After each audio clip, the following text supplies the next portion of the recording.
Game 6 against the Celtics in Boston. I'm at that game. I'm playing with the Sacramento Kings at the time. So after the game, I want to say, yo, peace out to Lamar, you know, and then obviously Kobe if he's like not busy. I'm like, yo, where Kobe? I want to say good game. I'm about to be out, you know. And he's like, yeah, he's right there. He's in the shower. That's so I was, you know, I'm not gonna go in there. He was in the shower. I had my shoes got wet, but he was like this, right? So he's like taking a shower. He pissed. Only one in the shower, and he's like this, you know, shower this way. I'm over here. His head is down, just like, you know what I mean? He just lost by 30. You know what I mean? So I tap him on the shoulder.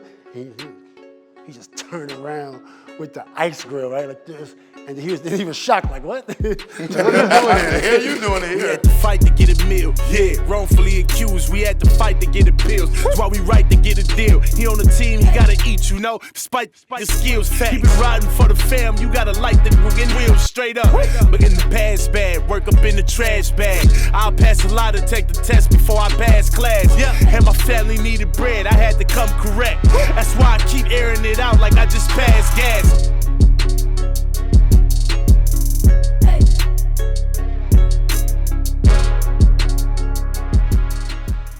The I Am Athlete parlay. We've been hot.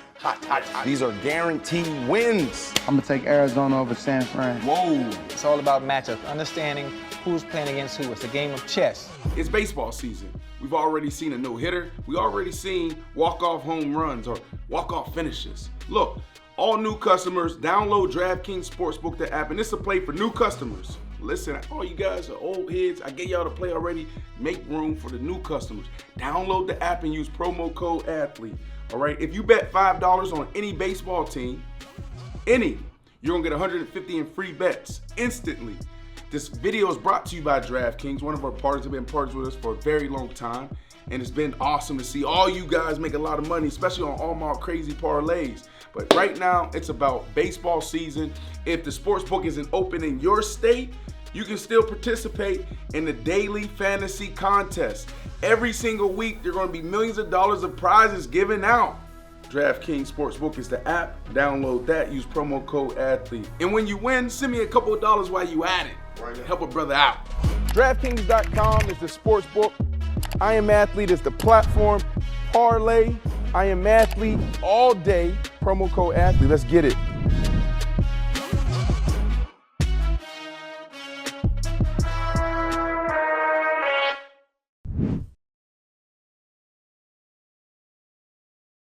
Got another great one here. 1979 to 2011, and I'm just going to get into it. Sandiford-Artest. Okay, 2011 to 2020, Metta World Peace. 2020 to this moment right now, Metta. Sandiford. I took my wife's last name. So what is it? So her last name is Sandiford-Artest. Wait. I got married. Hell no. Yeah. You changed your name again? I got married. Now I changed my name. But you changed, wait, but you took her name? Yeah, and my name, both our names. Oh. Yeah. I ain't seen that. Yeah, that's okay with you, Swaggy. Walk us through the journey, bro. Like, I would love to explain to my guy Swaggy. Questioning You got me. married. You got married? Yeah. but that Congrats, is. big Thank you, dog. my dude. Yeah, in a long time. I'm here, for real. When'd you get married? I got married, it's going on 4 years. Okay. Yeah. Took her name. We definitely. Yes, I So took my wife last let's name, reverse engineer. Let's start there. Yeah. Because that's interesting. You don't see a lot of men see that. taking the wife's last And my name. last name is Metta Sandiford-Artest. So when I got married, we was trying to, be coming together as partners. So we were just Like Kim just Kardashian vibing. West, like that? No, not like that. It's just like us. You know what I'm saying? Let's go to the first one, though. Can you walk us through, like, all the names? Yeah, I could. Well, Sandiford-Artest, that's my dad. So he's Sandiford-Artest Sr. I'm a junior. Then you got Lil Ron, the third. So is he still a little round since your name is? Yeah, So he gotta change his name? Like, I don't Well, get he's 6'6" right now. So I you know. what I mean? So he ain't little. yeah, he but little. you changed your name though, so technically you're not a junior Yeah, anymore. technically, I'm not a junior, but he's still a third. We didn't change anything like that. Okay. He's a third, unless he wants to change it to junior. I'm open to that. It's all good. So that was the name given to you at birth. Yeah. Sandiford-Artest. How we get to Metta World Peace. Yeah, Metta, so when Chad changed his name, and that was he did it in 2007, 4, something like that? Right. 2005. I thought it was dope, right? So at that time, I was already like I was in my prime, but just doing my own thing. So I'm like, yo, that's dope. I want to do that, right? Right? So that was like in 2006, I think, when he changed his name. But I didn't change it for like 4 years. But then every year you're going through a different evolution, you know what I'm saying? Right. So my first name was like So Hood or Queensbridge. I was just thinking about, oh, it'd be dope to have my hood in the back of my, back of my jersey. But then every year you get older, it's just like, you get older, you start evolving, you know what I mean? Right. So I'm like, you know what, I probably don't want So Hood on the back of my jersey right now. Then it just evolves, Started meditating and different things like that, So I said I'm gonna still change my name, but I'm gonna change it to something different. So how did you come to Metta World Peace? Like, why Metta World Peace? So Metta is a Buddhist name, right? So I started to take up Buddhism, study Buddhism. You went to China or something like that? I went to China a lot. Yeah. I went to China a lot, but I also was, just reading and, going to classes and different things like that. I started doing breathing exercises, you know what I mean? Just like a little zen. Okay. You know what I mean? Got with Phil Jackson in 2010. And Phil was all about like, meditating and stuff. Right. Closing the lights, shutting all the lights out, once a week, dark meditation. Right? So that even started to inspire me. We won a championship after the season. I said, I'm gonna go through with it. And then it was like, that was it. This is Metta. Metta was a Buddhist name, it was from India, so we had like 1,000 names we was picking from. Right. We had to, narrow it down. That took a while. Then we got Metta, and then World Peace just was just natural, Right. We were thinking of some names, but that's how it worked. And we'll come back to 2010. 2010 was a big name for you. You talked about meditation. You talked about Phil Jackson, mental health. That was the year. I mean, you became one of the first athletes to openly speak about mental health, so we'll get to that. But first, bro, like, you're an interesting cat, right? Like, before we really dive into the meat of this show, like, you're an interesting cat. Like, and this may be a very surface level question, but it's like, where do you spend your money, right? Like, we just did shoe cam. We all got on our gear. You got on jewelry. You got on Vans with bleach on them. Yeah. And we talk about that. You just got on a regular outfit. What kind of cars you drive home? Like, where's your mindset? Like, how do you? When I first was going to the NBA, I was going to get the Corniche. The Bentley, it was called the Corniche, I think. Right. But then before I got that, I was like, I'm gonna do that, or I'm just gonna give my family some bread. You know what I'm saying? Right. So that was it, right? So I was never a spender. I had jewelry like a couple times, but I didn't really feel comfortable. So I'm still hanging out with my guys, but I just didn't really feel comfortable like wearing jewelry or buying expensive cars. When I got my first contract in Indiana, I bought 4 cars for $120,000. You know what I'm saying? Like, I had a Tahoe, I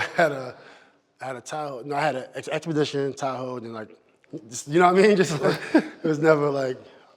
So what you do with your money? Well, I think, take care of my family. Wife has houses, ex-wife has houses, my son's at USC. You know what I'm saying? Different things like that. USC. You know what I mean? Like, everybody's like doing different things like that. I'm also I got a couple different businesses and different things, that I work on. I overheard you telling him earlier when we was out. I didn't mean to cut you off. I overheard you tell him earlier that some reason he was the last reason why you played or something. What was that about? Yeah, so this is my guy, right? So actually, I had a great career, and I ended it with these guys. A young team, man, right. Young team, and it was so cool because I wasn't. We was having a great time. Yeah, we had a good time. We had a good time. We was losing, but we had a good time. And I had some liquor on the way home, and I'll keep it at that. But I was feeling nice. It was my last trip. My last trip. This with the Lakers? With the Lakers, my last trip. Season was over. If you on our way Career back. over. Yeah. Where'd y'all go? I think we played San Antonio, was it? We played Golden State. Golden State, yeah. And on the Golden way, State. on that plane ride, everybody was just like getting messed up. And we knew we had an exit meeting the next day. So he said he couldn't even talk to us the exit meeting because I got him too lit. Yeah, I couldn't, He's out ending his career. Magic Johnson and Luke Walton. Ooh. They was doing that to me, like, thank you, tag team guys. But I couldn't, I couldn't function. I couldn't function. So walk us through that meeting. I mean, the whole time, I think my eyes was closed, honestly. The whole time, I was trying to keep them open, but I'm just like, great season, right, guys? Yeah, good stuff. They probably looking at me like, Right? you know? It's But it was crazy. good, man. I had a great time. You know, I got a chance to enjoy that night with like D-Lo and Yeah, he was a good Clarkson, vet. He was a like, great vet. Yeah, it was, He was a great vet. I seen Metta come out. I mean, I seen Artest come out one time. That year? One time. He was playing cards. That's when he snapped almost. And he caught himself. He came back to Metta, but he went Cards run. do that to you He went sometimes, run. He don't went full run almost because somebody was too excited and was talking too crazy. He gave him one of these, like, hold on, little. And it was what, Sean Wood? Was it Sean no, Wood? it was with the big guy. Yeah. T-Rob. T-Rob, yes. Oh.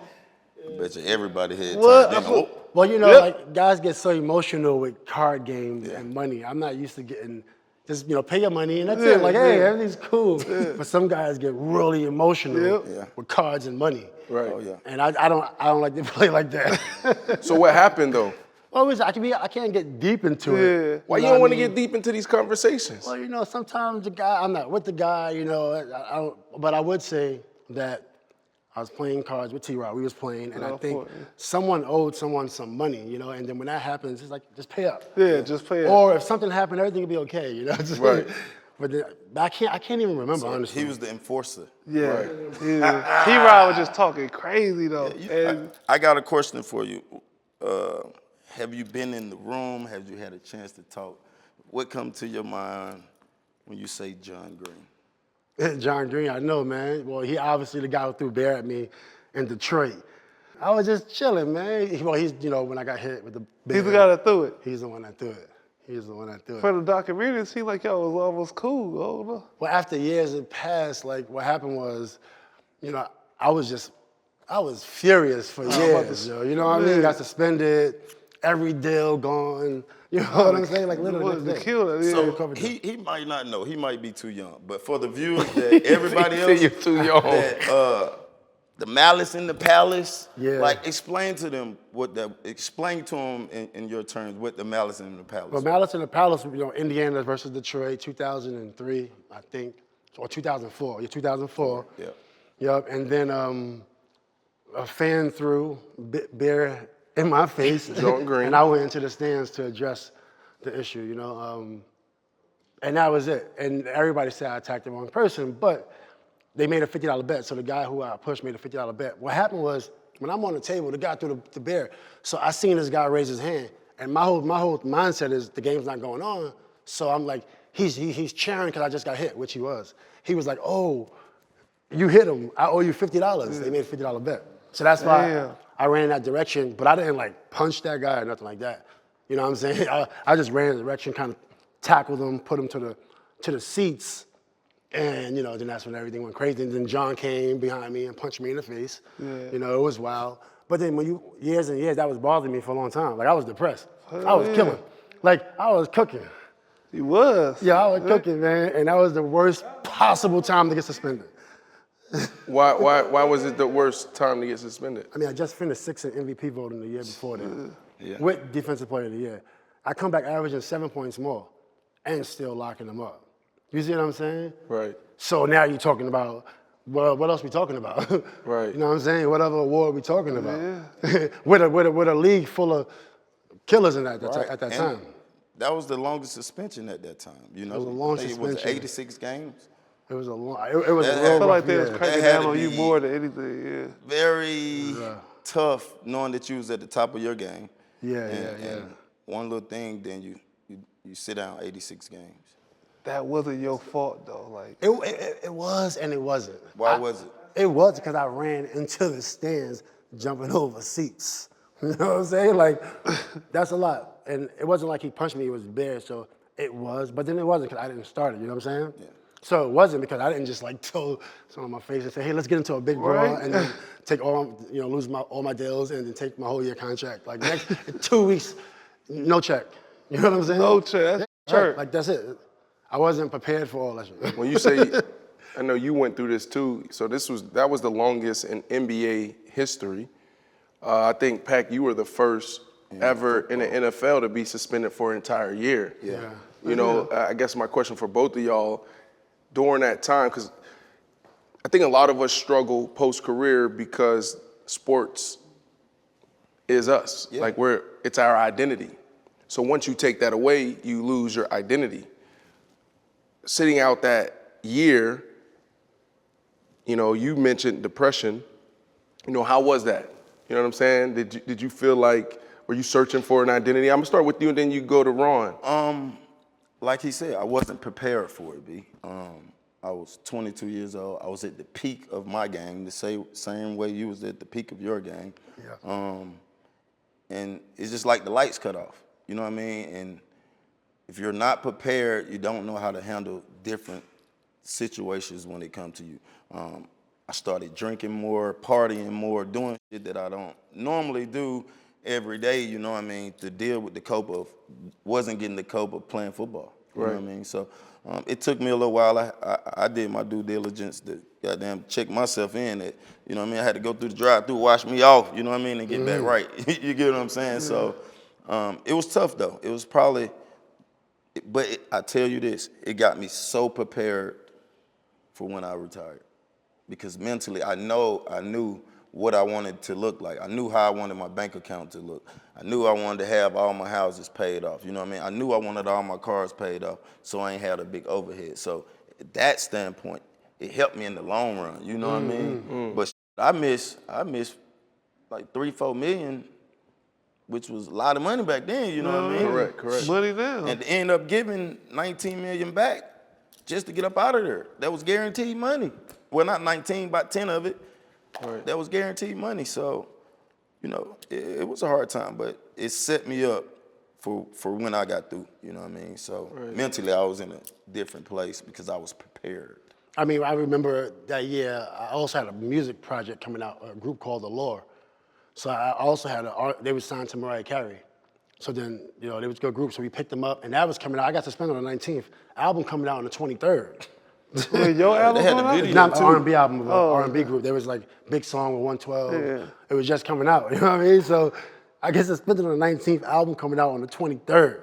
So once I got suspended, it was over. I had to call the girls like, yo, it's not a good look right now. Right. So then when I went on TV the next day and I was showing the album, I'm like, I just gotta do what I gotta do, you know what I mean? Because I'm suspended indefinitely. Oh, so you started promoting the album while you were suspended? Yeah, I was just trying to figure it out, like, you know what I mean? Why you laughing? It worked for AB. You can't do no. Well, he ain't get suspended, but he walked away. He took the shirt off at MetLife Stadium. What if I tell you I did the same dumb shit too? No, you can't do that. No. Hell no. You can't promote an album after you get kicked. I did the same I didn't know what else to do. They said I'm suspended indefinitely, so I said I gotta figure So it your out. mind was like, you know, I'm gonna promote this album. Hey, yo, my album. It wasn't mine. It was an R&B album. It was 3 girls. It wasn't me rapping. It was. Okay. Yeah, it was 3 girls. So when you start promoting It it, was a good album too, by the way. If y'all never listened to He Allure, had an like album R&B. too. Allure, Yeah, Allure, listen to it, He had please. he had a really tell good. him about your album. He had a truck and everything. Yeah, he had a video and everything. My Yeah, they music pulled- was like, I didn't really take it that serious, you know Tell what them I'm what you saying? did in Utah. So it was like whatever.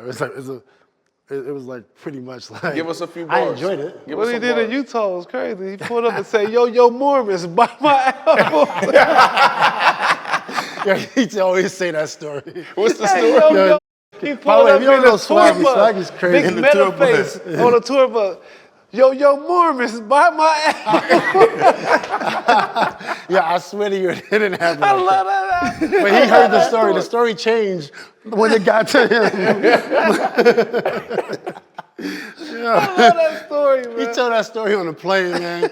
And I can't even control the situation because everybody laughing. You know what I mean? Yo, man, I told Mormons to buy his album. Yo, Mormons. Who the hell That's is not how it All-Star worked out. game. But let me You tell said you. Mormon? Yeah, he said yeah. You Mormons. talk. So what's the story? I'll tell you the story. Hold on. Mormons. So check it out. I'm on tour with Jeezy at this time. Oh right? my God. Wait. You was on tour with Jeezy? Yeah, for 2 weeks, right, with Jeezy, right? So we on tour with Jeezy. We just traveling, and Jeezy got it popping.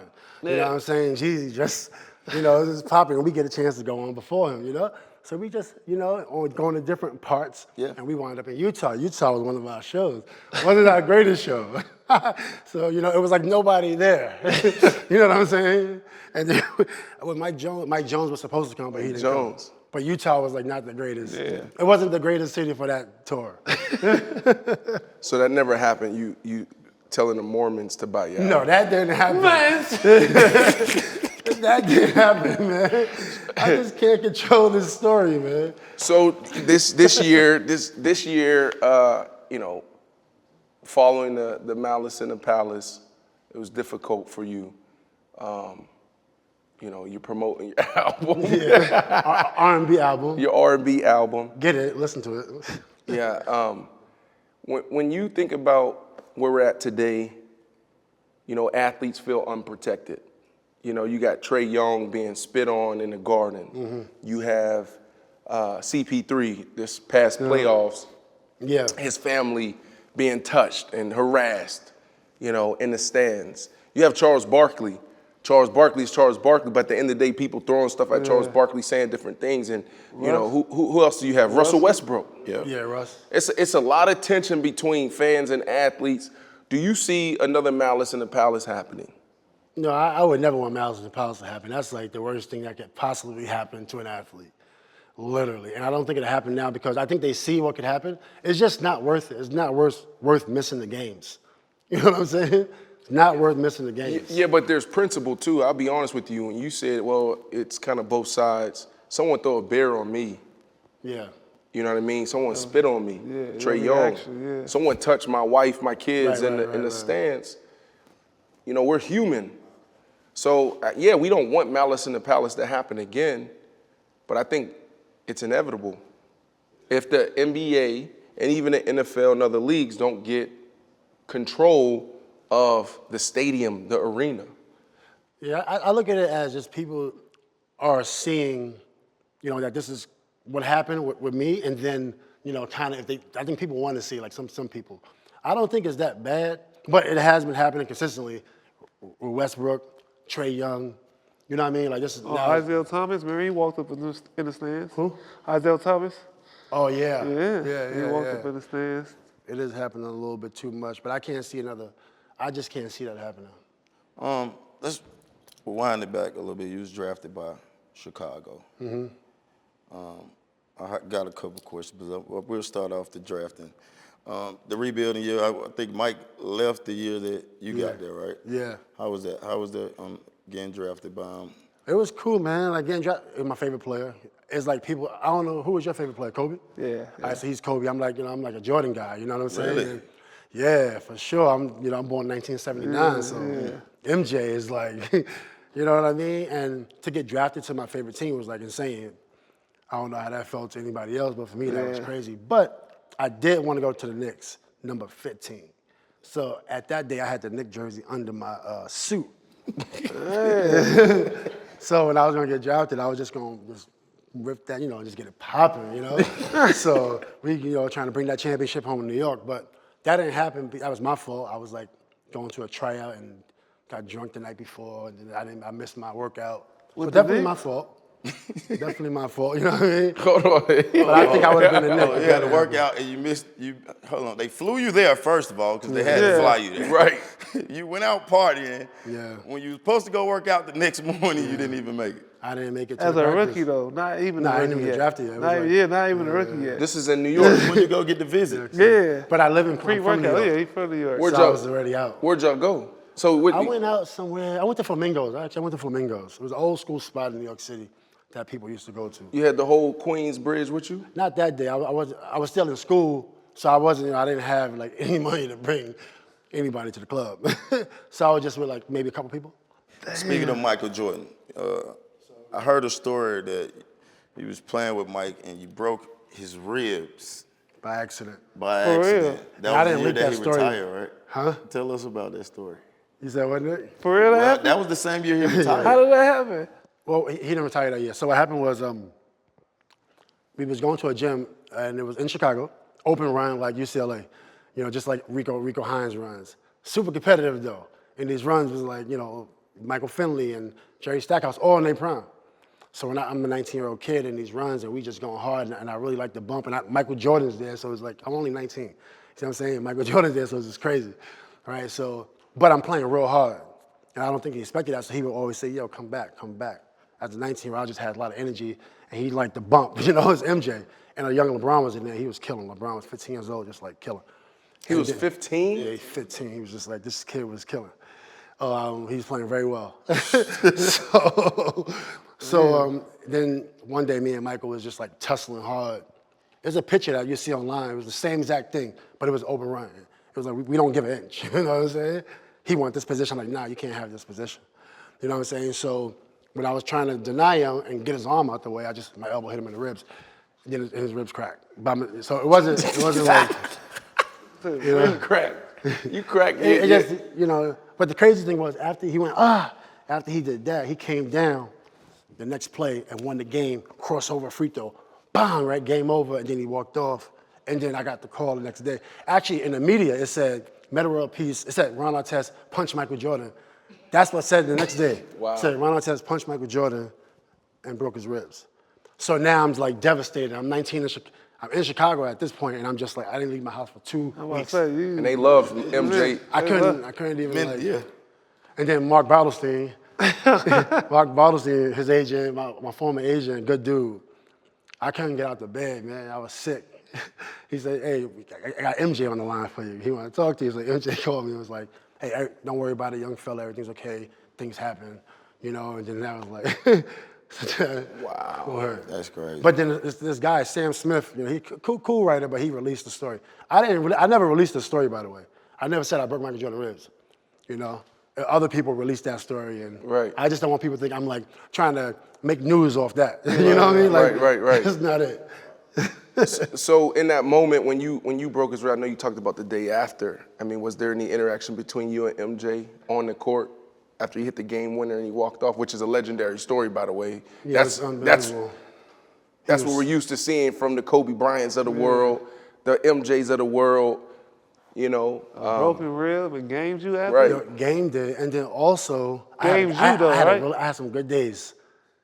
I had some good days defensively. Okay. But the crazy thing was, I thought he would average 35 that year. Because he was out for 3 months after I did that, came back, averaged 25. That's the first year he came back. Remember he was killing? Yeah. He averaged 25. This is when he's with the Wizards? With the Wizards. Yeah. He's like 40 at the time. He's like 38, 39. Like he was. So in the gym, I'm hurt because y'all didn't get a chance to see what I seen in that gym. All right. Speaking of that, how do you compare the LeBron at 15, Michael Jordan? What's the comparison? You said LeBron was killing at 15. He was playing very well. When they talk about the greats, they say Michael Jordan, Kobe, LeBron. What's your order? Can you tell us your order? You already know it. He said it. But go ahead. Go ahead. I don't think he's going to say LeBron. I'm going with the win side. My 5, Bill Russell, because you can't beat him. He's number one? No. My favorite player. Okay, cool. Go ahead. I thought he said that. No, I was just saying between them 3, but you can between go. But go ahead. Give me your. I like what he's just saying because everybody always overlooked Bill Russell. I would have never said Bill Russell. So Russell. Nobody. He's a winner. He beat Will Chamberlain. I got Will Chamberlain number 2. I just don't know who could do what he could do. I got Will Chamberlain number 2, and they say it's the older era, but that's the same era that Kareem Abdul-Jabbar was in. They played against each other. You know what I'm saying? So Will Chamberlain, nobody can stop Will. And then I got, and this is my opinion. Then I got MJ. Come on, tell us. It's really hard. It's a hard list. Sometimes I put Shaq number 1. Though. Shaq don't get enough credit for being one. He never get talked about as being one of the best players ever. Like, you know, but I think he can make a case that nobody can stop me. You know what I'm saying? Right. But he's not in my top 5. I got Kobe, and actually it's somebody I'm missing that's not in my top 5 because Kobe and LeBron is always like tied at 5 with me. Okay. Not Magic? Magic is like in my 5 through 6. What about like any current player like a Steph or KD? I think a couple years ago, before Steph got MVP, I was like, Stevie P is on my Twitter. I said, Stevie P, that means MVP. This is 2 years before he got it. And people was like, nah, he ain't getting MVP. You can look on my Twitter. Then I said, yo, he gonna be top 15 ever. I said that like 3 years ago. I think he gonna be top 15, top 20 when it's over. Maybe, why not top 10? I'm saying, I think he has the potential. You played with him, right? Yeah. I'm a football guy. Yeah. Did he change basketball? Like, I always look at guys that kind of like push the sport forward. you know, the Mike Vicks of the world. I mean, you had the Cunninghams of the world before, but like Mike Vick, you know, and then you got even Patrick Mahomes and Aaron Rodgers, how they throw the ball, different angles, et cetera, in basketball. You have, you know, obviously MJ Steph now, how he shoot the ball, shooting it deep. Why can't he be top 10? He could be, but it's just tough to compare him to like who you got, Steph or KD? Who you gonna go with? I'm good with KD. Like that's what I'm saying, Steph or Bron? I'm That's good with hard LeBron. to say. Steph or Kobe? You know, Steph or Steph Matt needs Bird? somebody. Like You know what I mean? Steph or Shaq? Yeah. I mean, That's a you good can way do to that, put it. Yeah, but you That's risk a good way to put that's it. what I'm though. saying. It's tough. Like you risk losing. when you go with who? So you pick the player, now just switch that to the team. Who you think will win in the conference finals? Steph's team or those other people's team? You tell us, Coach. I'm going with I think that Steph is just. So I if just think Steph just had his own team this kind of is his team. now, but we see him when he had his own team, but without like that help. Draymond, he's winning with a When 6'6" center. when they lost, when he didn't win a game, like 2 years ago. When it was really bad? Yeah. But everybody was hurt. Like, niggas in That's the what I'm house. saying. You saying Steph on the team, but just nobody, Oh, and just KD on nobody. the team, but just nobody. Who will win more games? I like KD's game. All right, but I'm just saying, like, But Steph, when he's proven that he's winning without anybody. going back to, you know, you in these conversations, Jordan, LeBron, et cetera, you played against LeBron, MJ, Kobe, and KD. Yeah. Now you had Yeah. MJ when he was with the Wizards, but like you just said, he Yeah. could have averaged 35 that last year. Who was the toughest to guard? I think MJ was always the toughest for me. Because even though he was older, the way he moved, he was still moving, you know what I mean? And I was like, wow, at 30, this is probably really difficult to deal with. And then MJ and LeBron was probably the toughest for me because LeBron is strong and quick, and he's smart, you know? And, you know, so not only you're guarding him, but he's moving the ball places where you got to get in help defense. Right. So he's killing you with the pass and killing you when he got the ball. You know what I mean? So that was really difficult. Kobe he was also he's like 2 or 3, I think, because with Kobe, he's just a killer. He got this motor about him. You'll think he's tired and he's not. Yeah. You know, and if you just rest for a second, he gonna get 50 or 60. Y'all had some battles. They had battles? Tell me about how you got on the team. You went to the locker room or something after they lost? Metta made his way on that damn team. That story got twisted too, but in Game 6, He met Kobe in the showers or something like that. He ran after they lost to Boston. Tell us. Hold on, wait. I'll tell you the Bro, you story, pulled man. up on Kobe with his meat hate. Nah, man, not like that, man. Hold on. It wasn't like that, tell us the man. story. It wasn't like that. Yeah, bro. I'm gonna tell you the story. like He's this. Kobe, Yeah, you know that's what I'm saying? RIP our brother Kobe for But sure. yes, but Kobe a good dude, man. He a warrior. But so when they lost, so you walked up in the shower. What happened? They lose by 30, Game 6 against the Celtics in Boston. I'm at that game. I'm playing with the Sacramento Kings at the time, but Lamar's playing also. So I'm here to like see Lamar. Kobe's one of my favorite players, right? So I'm at that game.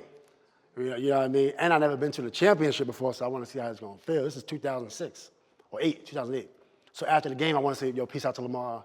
Mainly peace out to Lamar, you know, and then obviously Kobe if he's like not busy, right? So I get into the locker room somehow. And Game 6, I get into the locker room, PJ, I say what's up to Lamar, boom, what's up Lamar, everybody. I see PJ, hey, good job, PJ. We're Kobe. Who's Where PJ? Kobe at? Oh, Phil Jackson. Yeah, come on, bro. We don't you acting like PJ, baby. Go. So I say, up to Coach Phil Jackson. We talk for a little bit. And then I see Bryant Shaw. You know, because I say, where Kobe at? Phil was like somewhere back there. I see Bryant Shaw. And I'm like, yo, where Kobe? I want to say good game, 'cause I'm about to be out. You know? And he's like, yeah, he's right there. He's in the shower. That's so I was like, yeah, you know what I mean? I'm not going to in go the in shower. there. I'm just like, hey, yo, my dude, I'm about to be out, but good game, 'cause I got to go right now. You know what I mean? I was trying to go to the club, so he was in the shower. I had my shoes got wet. But he was like this, right? So he's like taking a shower. He pissed. Only one in the shower. And he's like this, you know, shower this way. I'm over here. His head is down, just like, you know what I mean? He just lost by 30. You know what I mean? So I tap him on the shoulder. He just turned around with the ice grill, right, like this. And he was shocked, like, what? What are you doing What the here? hell you doing here? I said, yo, man, I just wanted to tell you, good game, man. I'm proud of you, man. And I just left. I thought you said I'm coming here next year. That was a story that got. I was at that game with a Sacramento King jersey. Cause I played for the Kings. Man, lying, man. He told Kobe, I'm trying to coming. play on nobody else's team. I ain't that type of person. I had a Sacramento King. You came to the shirt. game with a sack. The team I played for. Hold on, but time out, bro. Like, I think that's I probably ain't lying. He told Kobe, I'm coming here next year. That's the story that got twisted. That's the story that got So twisted. only thing you did was good game. Kobe would have said, man, you I get your didn't ass out of here. You said what? Kobe would say, get your ass away from me, man. Touching me in the shower. It's Ron-Artest, man. It's Ron-Artest, man. You know, it's like Ron-Artest. Right? It's like, yeah. Hold on, what year was this? good, What year was like, this? What year was this? This is 2008. It's 2008. Oh, you still was Ron Artest. I was Ron with still was okay. I had a Sacramento King jersey on, shirt, Sacramento hat too. Because I didn't want the Kings to think that I'm trying to go play. I want to play against these guys. So how'd you get there? No, I got traded to Houston because I wanted to stay Sac. Sac didn't want to keep me there. So I got traded to Houston. Had a nice year there. T-Mac was there. We had a squad. Yeah, I went on like a 20-game winning streak, right? No, they went on that the year before. okay. And then this year was the first time they've been out the first round for a long time. But we had a squad. Yao, T-Mac, all this stuff. Play against the Lakers in the semifinals. I would average like 25, something like that. And then the next year I went to the Lakers. Okay, You know what I light mean? bar. I was trying to go back to Houston. But, you know, He was not trying to go back to Houston. I was trying to go back to Houston. But they didn't want to sign me. That's where I wanted to go. I wanted to go back to Houston. I don't want to play, like, no disrespect to any of the players, but I never wanted, I don't like playing with, like, I want to play against these guys. Because when you beat them, your legacy's bigger. You know what I'm saying? So you weren't thinking about getting the ring then? Oh, I wanted to get a ring, yeah. I almost got a ring in Indiana. We was the best, we had best team in the league, 61 wins. I was the man on that team. I wanted to get a ring. Yeah. Just wanted your own show. No, it's not that I want my own show. I just want to play against the great. Yeah, not like I want my own show. I'm a team player. I play defense. I pass the ball. I set screens. I can score, but so it's not about like it being about me, but it's like if you can beat LeBron, if you can beat Kobe, it's like it can make my legacy. So how bigger. you feel about all these stars teaming up then over the last, 7, 8 years? I'm for it. Yeah, I'm for it because you can't win in this era by like 2 stars. You need like 3. Yeah. While I was with the Bulls, I had a job at 7. Why? Because I was doing too much in the streets. I needed something to keep my mind occupied. Y'all didn't see this? I was out. It was Is this in the Quiet Storm? This was in the Quiet Storm? Yeah, Chicago. it was, but like this just going, everybody know about Metta. This one was in the documentary. The documentary was cracking. So how did you get the gig? Like you just walked up to Circuit City and said, hey, I'm Ron Artest, I would love to get a job. Like what did you do? Yeah, just like, apply for the job. You go to the manager. And I want to my friend was going there every day, and I was going there to buy a lot of DVDs. This is 99. So then my friend got a job there, and I was getting a discount. I was like, oh, this is pretty dope too, so I could work here, get a discount. You know what I mean? So I got, there's 50% discount. But you making Off money of though. everything. But you making money. I'm not making that much money. It's a first round pick. You in the 1% tech bracket. You making a lot of money. Yeah, but I'm saying, but it's like a $999,000 rookie year after tax is not a lot of money. So, but you playing in Chicago, the probably the #2 sports market in the U.S. This is when he was in Indiana, right? Oh. No, I was working at Chicago. Oh, okay. Yeah, I was working Was at people Chicago. walking up to you like, hey, Ron, Right. can I get a dishwasher? Hey, Ron, can you help me find, you know what I'm saying, sir, a washer and dryer? Nobody really know me like that yet, you know what I'm saying? So they're like, hey, sir, you know the CDs at? You know what I mean? So they didn't realize who you was? Some people didn't. I wasn't even that big, and the Bulls sucked at that time. Jordan just left. So, Right. you didn't watch the draft, you didn't know who I was, Right. So staying on basketball, how did you and Kobe like create such an amazing bond? You know what I'm saying? Like Kobe was tough. Like, Yeah. I see how he treated y'all youngins. You know what I'm saying? But then it was like kind of tough. It seemed like it was tough to get into, that circle. But it felt like you guys became family. Yeah, I mean, the work, the grind, there was, because just going to practice ready. You know what I'm saying? Like, when I got to practice that first day, there was, it was a different level of intensity. Kobe has a different level of intensity also, but I got that one right here. You know what I'm saying? In practice, I'm coming for your neck, and he loved it. I go, like, every possession, like, just to work hard. And that's why I never had issues with him. Even the times when I was playing bad, like, you got to keep in mind, take in consideration the year before I got there, I was averaging 20 plus. you know, you know what I'm saying? On a team with T-Mac and Yao Ming. Right. So when I got to the Lakers, it was a big adjustment. You know what I mean? So it was a struggle because I was only now averaging 7 points. Yeah. In my contract year at 29 years old. You know what I mean? So basically my career is like over. You know? Right. So I had in my mind I was going through a lot, you know, thinking about the future. Like, I'm not gonna have big numbers. I'm not, you know, do I leave? Do I stay? So I was going through that whole struggle. So we you know, that type of stuff kind of, because then I was like, you know what? This is about the team. It's not about me. Right. So we, you know, and it was about him. Kobe's going to work, killing on offense and defense, giving it to Pal. Pal's going to work. And we just, you know, sometimes we take 10 shots, sometimes it's 2, you know? And we just, you know. Did you have some classic battles against Cole in practice? I mean, you know, one of the greatest offensive players ever, and then you, one of the greatest defensive players ever. So I would imagine that you guys went at it in practice and challenged each other. Kobe's, he's at a different level, you know, so the intensity was there. It looked really good. Like the first part of training camp, we're going against each other. You never know what team you're going to be on. All these different drills and stuff. Then sometimes 5-on-5. Yeah. So we did match up a little bit, but you know he was scoring. You know, I had some good times. You know, I had good possessions, but he was scoring, and you can tell he was tough. Right. Very tough. I hear you talking about a lot of things, but you're very detailed when it comes to certain things when you're talking about this. You're smart as hell. Tip, is this got something to do with why you coaching with the G League? What's your plans with coaching? Yeah, I want to be a head coach. Right? That's my intentions. You know, so I coach all the time. Even when I was playing, coach of what? What you want to be a head coach? NBA. That's my goal, is to be a head coach in NBA. It's going to be a little difficult because of my past, whatever, but, you know, I'm not worried about that. I know what I want. Yeah. I'm not worried about what people say, you know what I'm saying? Because you just focus on your intentions, man, and that's it. You know, but even when I was playing with Nick, my last 2 years, I was coaching Palisades. I was going to coach after practice. Oh. We got a championship there at Palisades with Coach Torino Johnson. So I was going to coach. I knew I wanted to coach. Then the next year when I retired, I knew I didn't want to get into coaching right away because I wanted a break. I wanted to be around my kids. I just want to be home, just like not doing nothing, you know? Right. I don't want to run. I don't want to do nothing, you know? So I went to the G League, but, you know, I wasn't really on the bench. I was just like training guys. You know, guys called me 2 in the morning, yo, I come to the gym. You know, so that type of stuff. And then I started coaching now. Now I'm coaching Cal State, LA, girls team. We're doing pretty well. And, you know, I'm getting into coaching. I like coaching. You know, I love it, so. Is it different than playing? Like just the. Yeah. So you get frustrated when you know you could do something and they can't do it? Like. But that's when you go to practice. That's what training camp. Yeah. But yeah, so during the season, but during training camp, you just like, yo, let's get better. I mean, we in the gym at 7 a.m. I'm up 7 a.m. You want to come? I get paid? Huh? I can be on the staff? You can on the staff. You don't want Swaggy on the staff. Swaggy. You live right somewhere next to me. We're going to take you a little bit.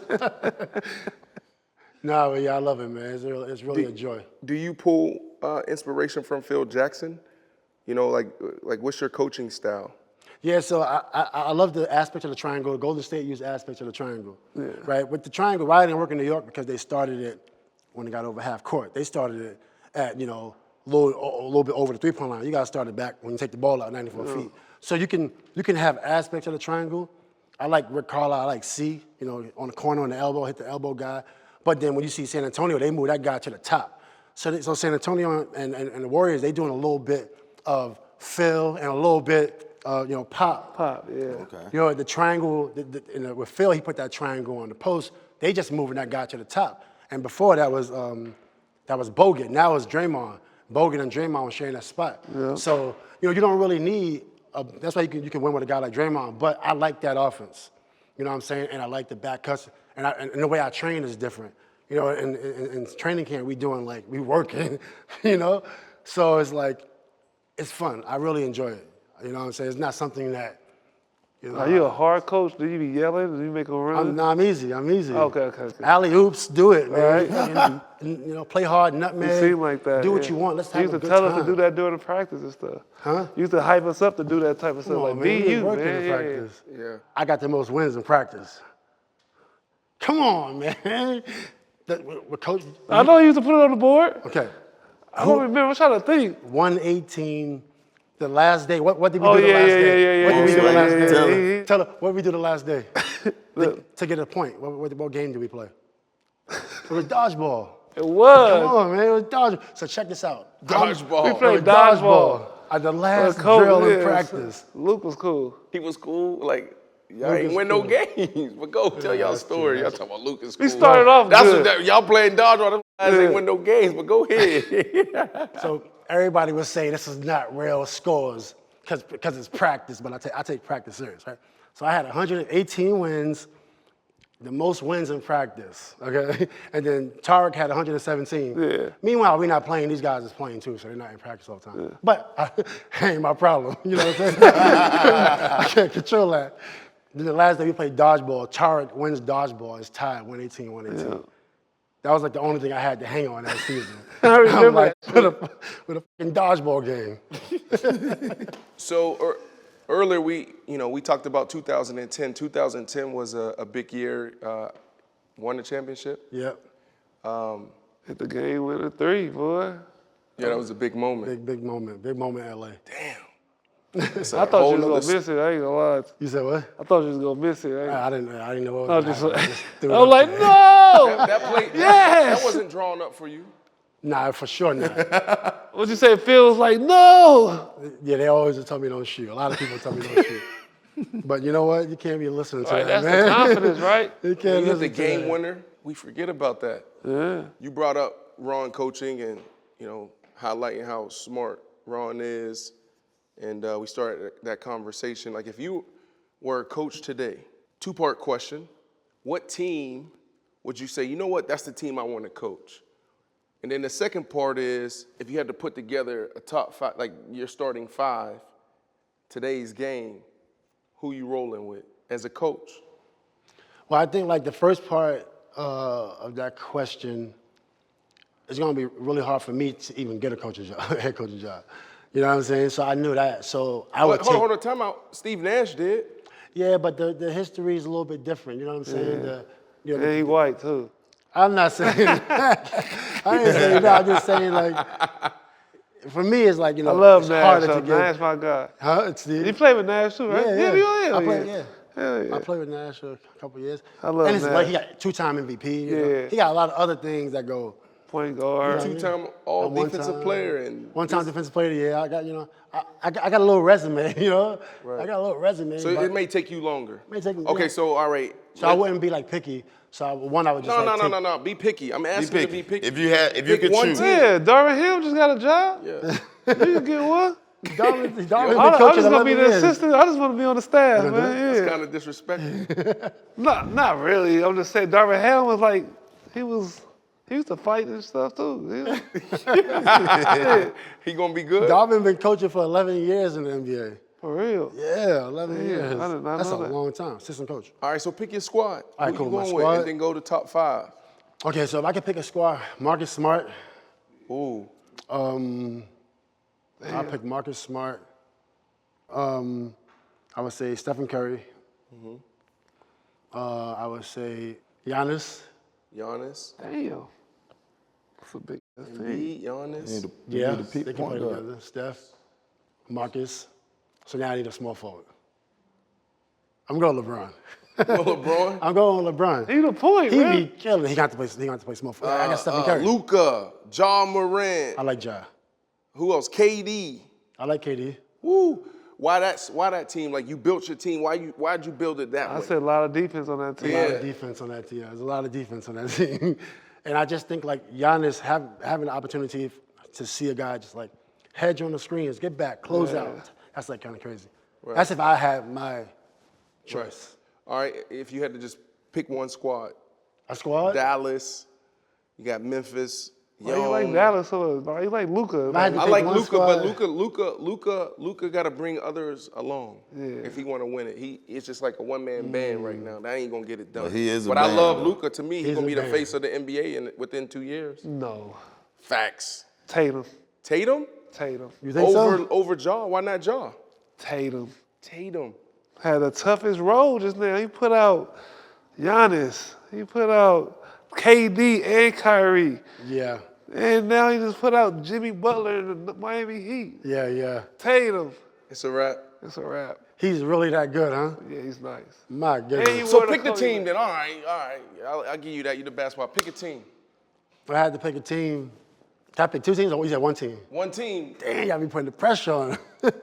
So if I had to pick one team, it'd be the Knicks. Right. Okay, well, you're a homer. Like, From New yeah. York City, man. With If I had to Dolan pick still one as the owner? Yeah, why not? I mean, yeah. Who they coach now? talking Yo, Nah, you he talking better be a about good why coach or you won't be lasting there long. Right. I don't He got might nothing be to the do. coach now there. Huh? He could probably be the coach now there. I'm not looking for nobody's job, you know what I mean? But if I had my choice, it would be the Knicks. Look, Or the Pacers, but Rick Carlisle's with the Pacers. I love Rick Carlisle. 2010 was an amazing year for you. Win the championship. You changed your name to Metta World Peace. Became one of the first or the first athlete on a major platform to speak openly about mental health. In your documentary on Showtime, The Quiet Storm, you shared, your journey, but you talked about your diagnosis of bipolar disorder, social anxiety. When did you know that you needed help? Well, I think, but it kind of dates back to, like, I would say when I was 13, my mom first put me in a social worker, like a clinic. I was 13.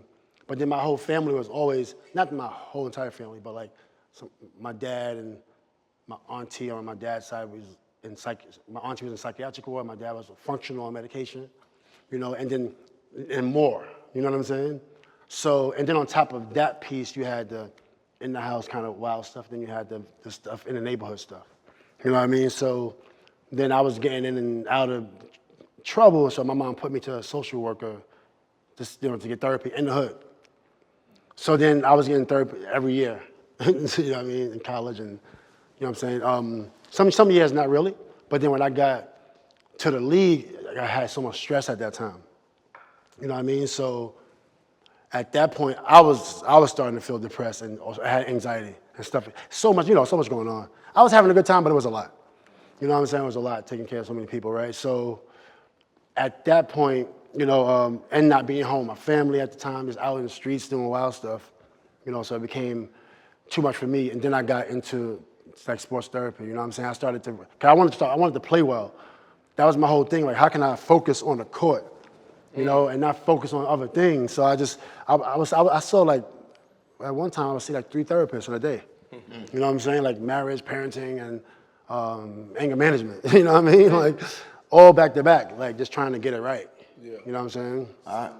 I had a chance to spend a year out, and they sent me to a place called McLean Hospital in Boston. And all the crazy house? Yeah, it ain't a crazy house, but it is a crazy house. You know what I mean? That was my journey, because once you get in trouble in the NFL, they gonna send you there. It's basically you don't have no choice. You gotta go? You gotta go here. You know what I mean? So, and like I have family that's and have some of the same things that you were saying, and I really didn't know how bad it was until probably the year I got suspended, because I was coping with it by playing with football. You get what I'm saying? And then you take some away from you that you've been playing since 5 years old, 7 years old, and then it's bottled up, and then you got to figure out some kind of way to release it. But it was a good experience for me, though, actually. Probably changed my life, you know what I mean, as far as being a step ahead of everything. Speaking of that, you had a close friend, Lamar, man. I've read everything, I've seen everything.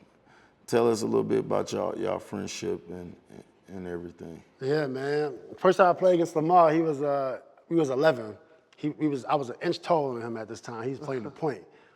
And we played in the park in Woodside, Ravenswood, right next to Queensbridge Projects. And that's the first time I saw Lamar.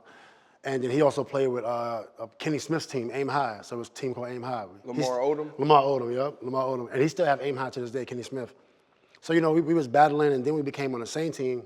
When we got about the age of 13 years old, he grew. He came in freshman year at 6'6" or 6'7". So we like, oh, Lamar grew 5 inches, yo. So this is like, wow, it's crazy. So we known each other for quite some time. He knows some people in my neighborhood and different things like that. And then we started to play on the same team at the age of 14. Me, him, and Elton, actually Elton Bryant, we all on the same team. And, we traveled AAU together, did everything together, you know what I mean? And we was just balling. Practice was crazy, hard, super intense in practice. And we always was like fighting, like sharing MVPs. One tournament, Lamar get the MVP. Next one, I'm getting the next one. Elton got the most of them. But me and Lamar was like kind of second place. So how was His that game winning was the nice. championship with him and the Lakers? Like, I know that was crazy. Man. It was wild, like winning with Lamar. Yeah. Because we have a real unique relationship, just like basketball. That's how we met, And we like brothers and everything, but we acknowledged it. It wasn't like a super embrace, like, oh my goodness, we did it, man. Yeah, right. It wasn't like that, but it was like, my dude. Dope. That was a dope moment. It was, and he got a chance to present me my ring because they were like doing it in a line or whatever the case may be. So he was like, coming next. My brother from Queens, we played with each other, boom. And then, gave me the ring and everything, so it's my guy. I'm glad you brought up Lamar because, like, I probably, maybe the world would say at his lowest moment in Vegas, you were one of the first ones to get there and be by his side. And his story is, well documented. Have you sat down with him and talked to him about mental health? Where is he at? How's he doing? I think he's in a great space right now. Like when you see what he's doing, he's active. You see him on his Instagram, he's out. And different things like that. And I really love where he's at right now. We talk a little bit. We on the phone a little bit. Because sometimes Lamar, he wouldn't answer the phone sometimes. And I wasn't out there with like a lot of my colleagues, like Nick or my NBA colleagues, I wasn't out there a lot also. I was like home and stuff, right? But with Lamar, now he's answering the phone and now we're like kind of reaching out to each other more versus just like waiting for somebody to reach out, Yeah, right. You just said he out more. That's funny you said that. Going back to the mental health, explain social anxiety for everybody so they'll understand what's the definition of it. Well, I don't really know, but I'm assuming, but actually I do know because I have so much experience in different things like that, but just not being out in front of people fears you. I have some people that I know is fearful of being out in the public, and different things like that. So, but I don't know if that's what Lamar has, but I'm happy he's out. I'm happy he's out, just like living life. You know what I'm saying? He's been through something. Now he's out living life. Yeah, no, I mean, when social anxiety, I think it's, athletes have to deal with a lot. Lamar's situation is his situation. Everybody's case is different. But you got like Naomi Osaka. Osaka, she struggles, she breaks down. I think for the first time ever, you started this conversation in 2010. I came behind you in 2011. Then you had DeMar DeRozan, Kevin Love, a few others. And now you have the last year, 5, 6 athletes saying, look, I'm dealing with this. Calvin Ridley, I got to take off the year. You know what I'm saying? Crazy. You have Liz Cambage, right, coming out and sharing her story, leaving the Olympics. And there's so many other athletes. Simone Biles. You got Naomi Osaka, tells the world in 2020, I believe, look, I deal with social anxiety. So I think it is important to push this conversation forward because there's a lot of athletes struggling with it. Yeah, when we say, go ahead. It wasn't always popular neither. I remember, man, I got drafted by the Wizards. They had like a sports therapist, and like we wasn't doing so good, but so they made a couple of us go see her, like the rookies and stuff. And when we went to go see her, like our games got better. Like we started feeling more comfortable. We had like a big team meeting after with the therapist, and she was trying to tell like the Gil and Karan, like the stars, like y'all need to come in and see us. Look what it's doing to Nick and and Andre Blatch. And I just remember getting up and leaving, like, what the hell? You want me to play like Gil? You want me to play like Nick? And they got up and left, and she looking so stupid. I'm like, damn, this is crazy. Like they didn't treat, and at that moment, I felt good. I was like, yeah, they got to play like me. But, cause all this Gil put me through, this is like my one shining moment, like as a rookie. You get one shining moment, and they just shit on it so bad. But the look on her face when all of them got up and walked out the room, I felt bad for her because they didn't respect like the her being there. And she believes in it. He was one of the guys No, who walked out? No. He Oh, wasn't no. This was like before he came out and said, "Thank my therapist." Right. No, they actually was doing stuff way before 2010. Yeah, they was trying it. They was trying to, for sure. So what message do you have to land this show? You know, this episode. Really appreciate you breaking bread with us, bro. What message do you have for athletes? And if you speak to the athletes, you're really speaking to everyone. But speaking to the athletes, how should they approach their mental health? I mean, everybody's different. You know, you get some guys coming with different levels of stress and different things, you know. And some people don't really need any help. They got a good team, everything's in place, you know, which is great. But I would just say, you know, feel comfortable trying to improve yourself. Right. And back in the days, you'll be like, you know, I'm not gonna let nobody know. You don't have to let people know that you have issues, but if you need therapy, do your thing. Right. You know, especially if it's gonna help you do something really good that you love, like basketball. For me, you know, I mean, it was the greatest feeling ever to actually play well, stress-free, you know? Yeah. And also, there's so many other things that come with being a pro, as we all know. Yep. There's so many things that come with it. You know, people you love that you want to take care of, and things you never experienced before. You know, and then you start experiencing things that's not really going to benefit your game.